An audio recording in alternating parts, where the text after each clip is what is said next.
우선 대통령 국정 지지율 어떻습니까? 예, 지난주는 초고소득 개인 기업의 한정한 정세 방침으로 이 효과를 좀 봤죠. 그래서 74%까지 올랐는데요. 이번 주에는 떨어졌습니다. 70.3%로 3.7%포인트 떨어졌고요. 부정평가는 더 떨어질 줄 알았는데. 예, 22.2%로 3%포인트 상승했습니다. 떨어질 요인이 많았죠. 특히 미사일 발사. 네. 근데 또 하필 그다음에 휴가. 이거는 다 공격하기 좋은 포인트거든요. 네. 일단 그 미사일 발사 직후에 여러 가지 강력 대응을 했기 때문에 발사 그 자체가 박근혜 정부 때의 대북 문제였던 것처럼 하락 요인으로 단정하기는 좀 힘든 것 같아요. 근데 네. 그 이후에 벌어졌던 여러 가지 논란들로 그렇죠. 이어졌는데. 휴가, 사드 임시 배치. 네. 사드 임시 배치 같은 경우에는 양쪽 모두 불만일 수 있어요. 맞습니다. 예. 왜 임시냐? 맞습니다. 왜 임시라도 하냐? 정반대의 반응이죠. 임시 배치 그 결정 그 자체가 그 찬반 양론자들에게 좀 신뢰를 떨어뜨린 요인들이 있었고요. 임시라는 말이. 예. 보수층에서는 할 거면 그냥 하지 왜 임시냐라고 할 거고요. 그리고 예, 송영무 국방부 장관의 그 국회 국방위 발언들이 있었죠. 그렇게 해서 거기에서 이제 사드 배치 여부나 환경오염 평가 관련해서 혼선이 많이 초래가 됐고 이 부분이 보도로 많이 확산이 됐습니다. 그 지지층 쪽에서도 아니 임시로라도 지금 하면 안 되지. 네. 환경영향 평가 하고 나서 해야지. 네네. 그래서 휴가 부분도 상당히 큰데 그런 가운데 휴가를 갔기 때문에 예, 저는 더 떨어질 줄 알았더니 잘 보시면은 이제 휴가를 얘기를 하면서 아베나 트럼프의 장시간 통화라든지 코리아 패싱이라든지 좀 이러한 부분들 상당히 보도가 양산이 되었습니다. 대비 효과로서 좀 이러한 부분들이 보수층이나 그런 쪽 영향을 미치지 않았나 싶습니다. 종편이나 그런 데서 굉장히 많이 부각시킨. 맞습니다. 저쪽은 저렇게 대응하고 있는데 우리는 휴가를 가버렸다. 네. 이런 보수 지지층을 충분히 이탈시킬 강력한 요인이 되는. 그래서 좀 더 떨어질 줄 알았는데 생각보다는 많이 안 떨어졌네요. 70% 초반대. 진보층에서도 네. 환경영향 평가하고 1년 있다 결정한다고 하지 않았냐. 맞습니다. 근데 왜 지금 임시로라도 배치하느냐. 네.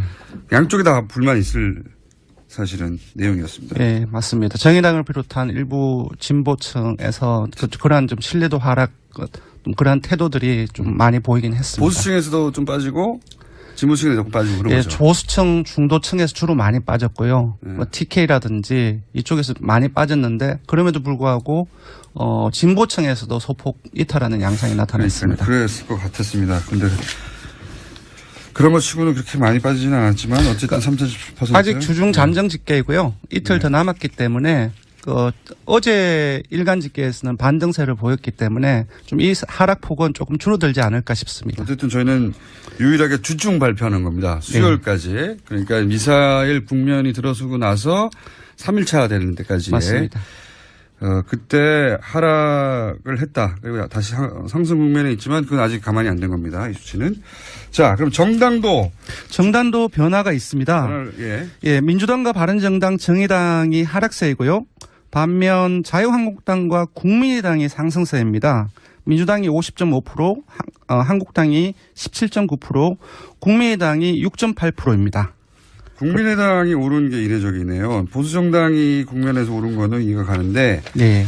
국민의당이 아무래도 이제 제보조사 사건이 일단락 됐다. 네. 그런 측면.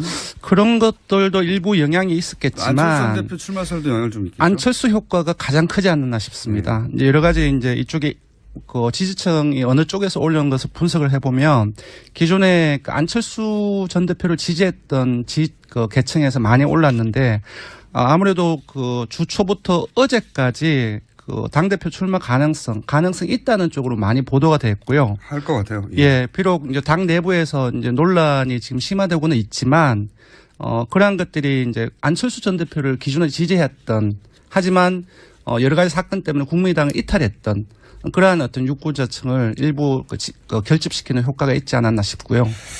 당대표를 결국 출마하게 되면 조금 더 오를 수 있겠습니다. 조금 더 오를 수 있겠는데, 저는 이게 안철수 대표에게 좋은 건지는 모르겠으나 어쨌든 뭐 본인이 그렇게 한다는 걸로. 국민의당 지지율로 보면은 이제 긍정 효과가 분명히 있을 텐데 금방 말씀하신 것처럼 개인적인 측면에서는 장기적으로 봤을 때 그렇죠. 어떤 의미가 있을지 그 부분 좀 살펴봐야 될 것 같습니다. 네. 뭐 홍준표 대표도 나가지 않았냐 이런 얘기는 할 수 있지만 그래서 5년 후에 홍준표 대표의 대선 재출마 가능성과 안철수 전 대표의 대선 재출마 가능성을 따지면 안철수 전 대표는 거의 재출마가 본인한테도 당연하고 사람들 그렇게 받아들이고 있잖아요. 네. 좀 다른 것 같긴 한데. 네. 여하간 국민의당이 1.9% 상승했다. 네. 그렇습니다. 자, 그리고 그것마저 알려주마. 사실은 이 코너의 어떤 목적은 다른 데서는 놓치고 있는 거를 하려고 하는 거였거든요. 네. 그래서 이제 거대한 사건보다는 사이드에 있는 질문을 저희가 물어보려고 했는데 워낙 미사일 발사가 큰 사건을 터져서 사드 배치를 물어봤습니다. 예, 네. 사드 배치, 임시 배치이긴 하지만 워낙 컸기 때문에 이번에 물어봤습니다. 이렇게 물었습니다. 이제 이 질문하는 방식이 상당히 중요하기 때문에 며칠 전 북한의 미사일 발사 직후 정부는 현재 반입되어 있는 사드 발사대를 임시로 추가 배치할 것을 결정했습니다. 정부의 사드 발사대 임시 추가 배치에 대해서 어떻게 생각하십니까? 이렇게 물었는데요. 결과는 잘했다는 찬성 응답이 71%가 나왔고요. 잘못했다는 반대 응답이 18.4%가 나와서 찬성이 반대의 한 약 4배가량에 이릅니다. 대통령 지지율하고 정확하게 일치하네요. 사실은.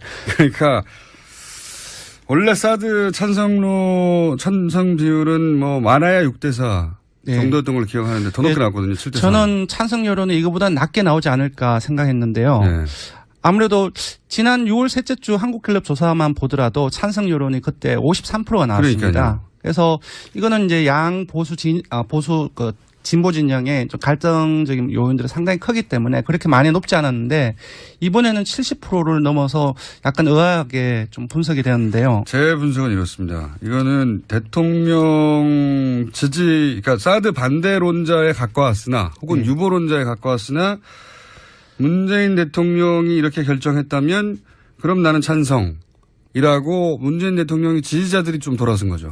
맞습니다. 저도 세 가지로 분석을 했는데요. 일단은 북한의 미사일 발사가 가장 큰 영향을 미친 것 같고요. 네. 두 번째로는 금방 말씀하셨던 그 요인도 적지 않게 영향을 미쳤던 것 같습니다. 기존에는 문재인 대통령을 지지해 왔던 층들 같은 경우는 대부분 진보적인 성격을 가지고 있어서 사드 배치에 대해서 비판적인 의견이 많았는데 그렇죠. 정부가 들어서고 문재인 정부가 사드 관련해서 여러 가지 진행을 하는 과정 속에서 문재인 대통령을 지지하는 핵심 지지층에서 문재인 대통령이 결정을 한다고 한다면 의미가 있겠지. 무엇이 있겠지. 신뢰인 거죠. 예, 기본적인 신뢰도가 있기 때문에 그쪽을 따라가지 않나 싶고요. 핵심 지지층이 문재인 대통령이 했다면 그럼 뭐 나름의 이유가 있어서 했겠거니 하는 신뢰를 보여주는 지표인 거죠. 이게. 예, 그 부분도 적지 않게 영향을 미치지 않나 싶습니다.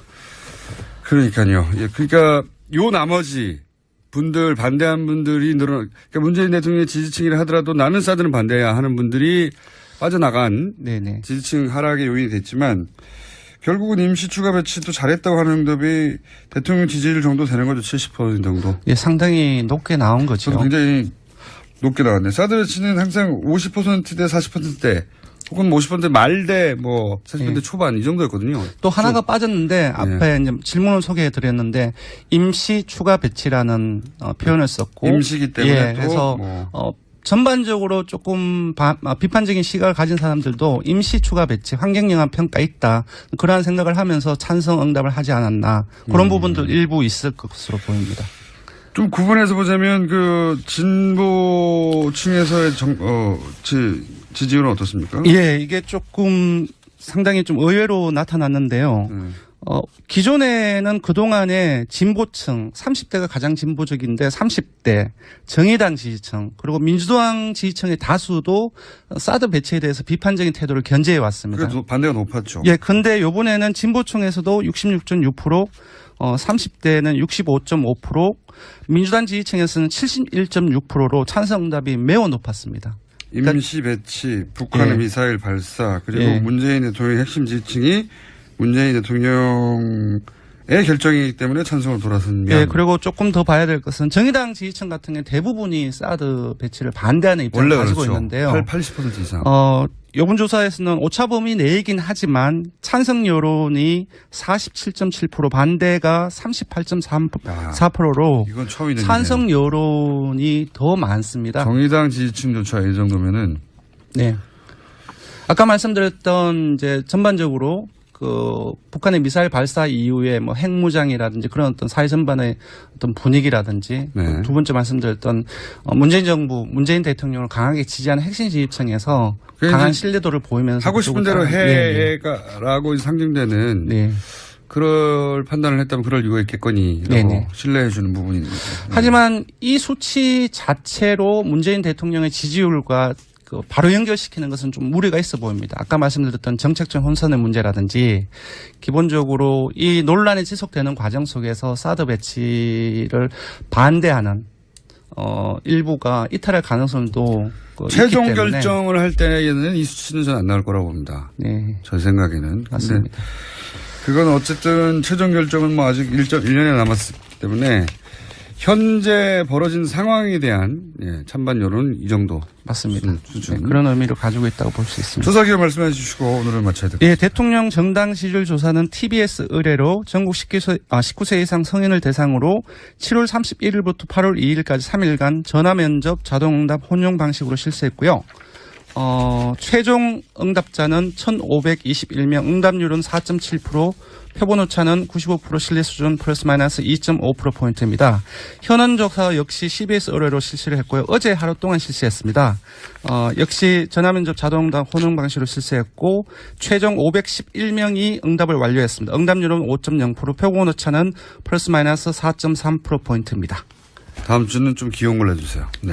감사합니다. 고맙습니다. 통화라든지 코리아 패싱이라든지 좀 이러한 부분들 상당히 보도가 양산이 되었습니다. 대비 효과로서 좀 이러한 부분들이 보수층이나 그런 쪽 영향을 미치지 않았나 싶습니다. 종편이나 그런 데서 굉장히 많이 부각시킨. 맞습니다. 저쪽은 저렇게 대응하고 있는데 우리는 휴가를 가버렸다. 네. 이런 보수 지지층을 충분히 이탈시킬 강력한 요인이 되는. 그래서 좀 더 떨어질 줄 알았는데 생각보다는 많이 안 떨어졌네요. 70% 초반대. 진보층에서도 네, 환경영향 평가하고 1년 있다 결정한다고 하지 않았냐. 맞습니다. 근데 왜 지금 임시로라도 배치하는. 네, 여러 가지 강력 대응을 했기 때문에 발사 그 자체가 박근혜 정부 때의 대북 문제였던 것처럼 하락 요인으로 단정하기는 좀 힘든 것 같아요. 근데 네. 그 이후에 벌어졌던 여러 가지 논란들로 그렇죠. 이어졌는데. 휴가, 사드 임시 배치. 네. 사드 임시 배치 같은 경우에는 양쪽 모두 불만일 수 있어요. 맞습니다. 왜 임시냐? 맞습니다. 왜 임시라도 하냐? 정반대의 반응이죠. 임시 배치 그 결정 그 자체가 그 찬반 양론자들에게 좀 신뢰를 떨어뜨린 요인들이 있었고요. 임시라는 말이. 예. 보수층에서는 네. 양쪽에 다 불만 있을 사실은 내용이었습니다. 네, 맞습니다. 정의당을 비롯한 일부 진보층에서 그러한 좀 신뢰도 하락, 그러한 태도들이 좀 많이 보이긴 했습니다. 보수층에서도 좀 빠지고 진보층에서 조금 빠지고 그런 예, 거죠. 조수층, 중도층에서 주로 많이 빠졌고요. 뭐 TK라든지 이쪽에서 많이 빠졌는데 그럼에도 불구하고 진보층에서도 소폭 이탈하는 양상이 나타났습니다. 그랬을 것 같았습니다. 근데 그런 것 치고는 그렇게 많이 빠지지는 않았지만 어쨌든 3.7%. 아직 주중자. 우선 대통령 국정 지지율 어떻습니까? 예, 지난주는 초고소득 개인 기업의 한정한 정세 방침으로 이 효과를 좀 봤죠. 그래서 74%까지 올랐는데요. 이번 주에는 떨어졌습니다. 70.3%로 3.7%포인트 떨어졌고요. 부정평가는 더 떨어질 줄 알았는데. 예, 22.2%로 3%포인트 상승했습니다. 떨어질 요인이 많았죠. 특히 미사일 발사. 네. 근데 또 하필 그다음에 휴가. 이거는 다 공격하기 좋은 포인트거든요. 네. 기본적으로. 일단 그 미사일 발사 직후에 할 거면 그냥 하지 왜 임시냐라고 예, 할 거고요. 그리고 예, 송영무 국방부 장관의 그 국회 국방위 발언들이 있었죠. 그렇게 해서 거기에서 이제 사드 배치 여부나 환경오염 평가 관련해서 혼선이 많이 초래가 됐고 이 부분이 보도로 많이 확산이 됐습니다. 그 지지층 쪽에서도 아니 임시로라도 지금 하면 안 되지. 네. 환경영향 평가 하고 나서 해야지. 네네. 그래서 휴가 부분도 상당히 큰데 그런 가운데 휴가를 갔기 때문에 예, 저는 더 떨어질 줄 알았더니 예, 잘 보시면은 이제 휴가를 얘기를 하면서 아베나 트럼프의 장시간